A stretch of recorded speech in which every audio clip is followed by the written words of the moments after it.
Al-Ghazali di dalam kitabnya, yaitu kitab Ayyuhal Walad, yang mana di dalam cerita tersebut Imam Al-Ghazali menyebutkan bahwa ada seorang pemuda dari kaum Bani Israel yang telah menyembah, bertakwa, beribadah kepada Allah selama 60 tahun lamanya. Maka tak kala di suatu waktu Allah mengutus salah satu dari malaikatnya untuk memberikan kabar kepada hamba tersebut. Allahumma shalli ala Muhammad. Tak kala malaikat tersebut telah sampai kepada hamba tersebut dan berkata, qala al-malaku annahu ma'adikal ibadati la yaluku bihi dukhulul jannati. Maka malaikat tersebut berkata, sesungguhnya wahai hamba, sesungguhnya ibadahmu ini bukanlah sesuatu yang melayakkan kamu untuk masuk kepada surganya Allah Subhanahu wa taala. Falamma balagal malaku qala al-'abid.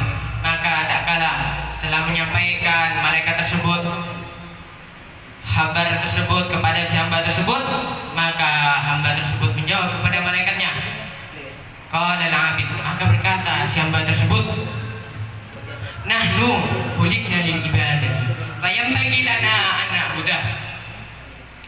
Maka hamba tersebut berkata, sesungguhnya wahai malaikat, kami hanya diciptakan untuk beribadah kepada Allah Subhanahu wa taala dan bertakwa kepada Allah. Maka seharusnya sudah bagi kami untuk bertakwa kepada Allah Subhanahu wa taala. Falamma raja'al malaku qala. Maka tak kala si malaikat tersebut kembali kepada ilahi, kembali kepada Tuhannya, maka berkata malaikat tersebut, ya ilahi anta a'lamu bima qala. Maka malaikat tersebut berkata kepada Tuhannya, kepada Allah Subhanahu wa taala yang Maha Esa, wahai Tuhanku, Engkau lebih mengetahui, Engkau yang Maha mengetahui apa-apa yang telah diucapkan oleh dia.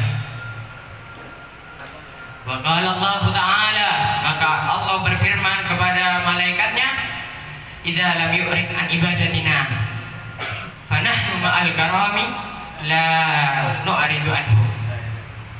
Maka Allah berfirman, jika ia tidak berpaling dari kami, ia terus-menerus beribadah kepada kami, tak putus-putusnya untuk berzikir kepada Allah, maka Allah juga tidak akan putus, selalu memberi rahmat, memperhatikannya, memberi naungan kepadanya. Wa qala Allah taala, ishhadu ya malakati inni qad ghafartu lahu. Maka Allah berfirman lagi, saksikanlah wahai malaikatku, sesungguhnya aku Allah telah mengampuni kepadanya dosa-dosanya. Dari cerita tersebut kita mendapatkan sekelumit hikmah, sedikit hikmah dari cerita yang telah saya sampaikan barusan, bahwa sesungguhnya manusia, insan hanya diciptakan oleh Allah untuk beribadah, untuk bertakwa, untuk selalu menaati perintah-perintah Allah Subhanahu wa taala.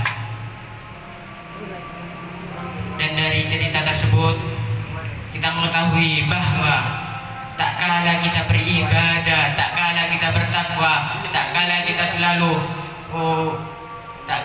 selalu menaati apa-apa yang diperintahkan oleh Allah hanya untuk mencari rahmat dan mencari maghfirahnya Allah Subhanahu wa taala. Allahumma shalli ala Muhammad.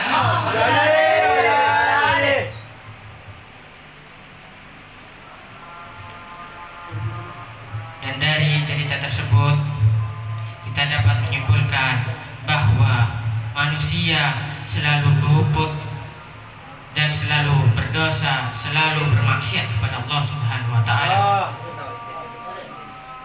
Dan dari cerita tersebut kita menyimpulkan bahwa tidak ada orang yang luput dari dosa. Dan sesungguhnya janganlah wahai ikhwan kita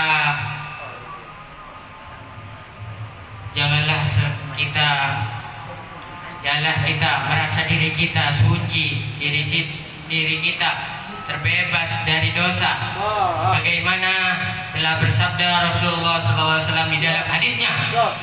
Qala Rasulullah SAW, "Wala tuzakku anfusakum, a'lamu bi ahli birri minkum." Janganlah kalian wahai manusia, kalian merasa diri kalian suci dari dosa, diri kalian bersih dari dosa, karena sesungguhnya Allah Maha mengetahui barang siapa yang berbuat kebaikan di antara kalian. Dari hadis tersebut kita dapat menyimpulkan bahwa dosa-dosa yang kita lakukan selama ini seharusnya bagi kita untuk selalu bertaubat kepada Allah Subhanahu wa taala. Karena sesungguhnya pintu taubat, pintu maghfirahnya Allah, pintu rahmatnya Allah selalu terbuka lebar bagi hamba-hambanya. Allahumma shalli ala Muhammad. Sebagaimana telah bersabda Rasulullah sallallahu alaihi wasallam, Rasulullah sallallahu alaihi wasallam, "At-taibu minadz dzambi kama la dzamba lahu."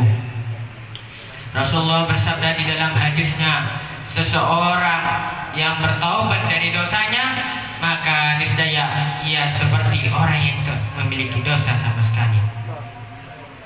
Dari hadis tersebut kita dapat mengetahui bahwa Allah Subhanahu wa taala sangat rahmat,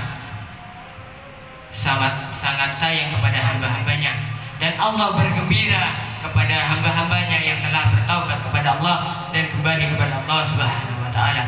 Kama qala Rasulullah sallallahu alaihi wasallam, "Allahu afrahu bi taubati abdihi minal aqimil walidi wa minad dallil wajidi wa minal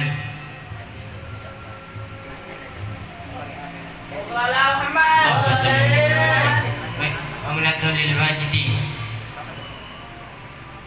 wa minad dham'anil wajidi." Maka Rasulullah SAW bersabda di dalam hadisnya, sesungguhnya kesenangan Allah, sesungguhnya Allah lebih senang kepada hambanya yang telah bertaubat kepadanya melebihi dari kesenangannya orang yang tak mana ia mandul lalu ia melahirkan. Dan Allah lebih berbahagia kepada hambanya yang telah bertaubat kepadanya melebihi dari orang yang tersesat lalu menemukan jalan, dari orang yang kehausan lantas ia menemukan air. Dari cerita tersebut, marilah kita memperbanyak bertaubat kepada Allah, memperbanyak zikir kepada Allah Subhanahu wa taala. Karena Allah selalu membuka pintu rahmatnya, membuka lebar-lebar pintu maghfirahnya kepada kita semua. Allahumma shalli ala Muhammad. Allahumma shalli ala Muhammad. Allahumma shalli ala Sayyidina wa Maulana Muhammad. Demikianlah pidato ini saya akhiri. Semoga kita semua selalu berada di bawah naungannya Allah. Semoga kita semua selalu berada di dalam maghfirahnya Allah. Semoga kita selalu dirahmati Allah Subhanahu wa taala. Allahumma ighfir lana wa liwalidina wa masyayikhina. Allahumma arhamna wal muslimin wa hafadna wal muslimin wansurna wal muslimin. Amin. Wahtim lana min khair wa ya khairan nasirin bi rahmatika ya arhamar rahimin. Wal afu minkum kajipot kulena merah salah lapot jangan sabar. Wassalamualaikum warahmatullahi